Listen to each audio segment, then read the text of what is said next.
Okay, I'm here with my teammate Katie, and what we're going to do today is that we're going to share a bit of game on being able to just work on some endurance work, in-home agility, some cardiovascular blast. So we got a little set up for you. This whole thing is going to work like this. We have 5 different activities for you to do at a minute each. After each activity, you're going to have 15 seconds or so to get your deep diaphragm breaths in. Okay, you're going to cycle through all 5 of these, and once your first 5 sets are done, your first 5 activities are done, all I want you to do is take a whole minute off laying on your back, okay, with your knees bent, feet flat, and just working on the diaphragm there for a minute, okay, and then you come back to this thing. The goal is to get you to do 5 rounds of these 5 stations, okay?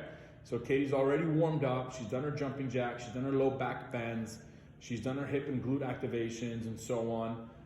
So now she's ready to go, okay? So what we're gonna do on step 1, leave that on the ground. So what we're gonna do, if you don't have a medicine ball at home, find a shoebox, find anything that you could potentially use to be able to put one foot on. So put your right foot on or your left foot on. And what we're gonna do is we're gonna do quick feet splits. It's an agility drill to start for 1 minute as fast as you possibly can. As you're doing this, challenge yourself once you feel your coordination's in line and start veering to a direction. Katie chose to go left. She goes back right, and sometimes she does a full circle, but she's got a whole minute of doing this. Done. Her 1 minute is up. She breathes, gets the breaths into the diaphragm. She's got a 15-second break.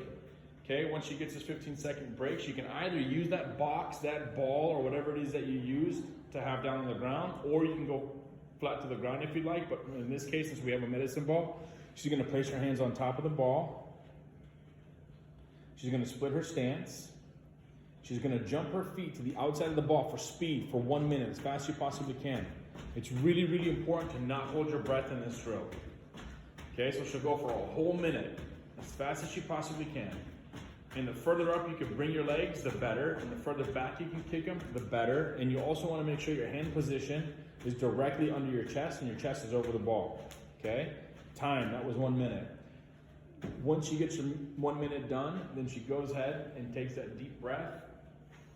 Good, and takes a few more just to get that 15 seconds of time to be able to reset from stress of what she's doing to her body. Okay? Now she's going to go ahead and drop into a squat position, and she's going to do speed squat jumps, which are just very, very minimal squat jumps, like not coming all the way up, and just split stances as fast as you possibly can for 1 minute, okay? You can go as wide as that, you could be narrow, you can come less, whatever it is that your body's capacity is, just go to that. You don't need to match that width that Katie's doing. She's done this quite a bit, okay? Now her 3rd minute of activity is up. Time, she takes those deep breaths into her diaphragm, helps that reset. Good, good. There we go, okay? Now what we're going to get into is speed jacks, okay? It's gonna be like jumping jacks, but a lot faster in shorter steps, okay? Go ahead for 1 minute, speed jacks. It's really, really, really important to try to keep your hands and your feet moving out at the same time, okay? It's also very easy to do the opposite of that, which I wouldn't agree. So really try to get your head to be able to come into play and work under exhaustion, okay? So 1 minute down. Good, deep breaths into the diaphragm, 15. Now we get into the last of the set, okay? Go ahead and have a seat, Katie, and kind of turn to an angle so everybody can see this from that angle. Good. What we're going to do here is we're going to do seated sprints, okay? So she's going to just go ahead and start coast jogging for about 15 seconds. So that timer should be on the ground, right to your right or right to your left. Once you hit your 10 to 15, what do you think, Katie? Wait, 15 seconds of this or 10 seconds of this? 10 seconds. Okay, so she'll do 15 seconds of coasting and then 10-second sprints. 10-second sprints. Ready, set, hit. Reach, reach, reach. Pull your elbows back. Get your elbows back. Get your butt off the ground for 10 seconds. Good. Back to coast. Yeah, 10 seconds is good. Good. 15 seconds. And then another sprint for 10 seconds, as hard as you possibly can. The harder you swing your arms back, the higher your butt will come off the ground. Good. Back to coasting.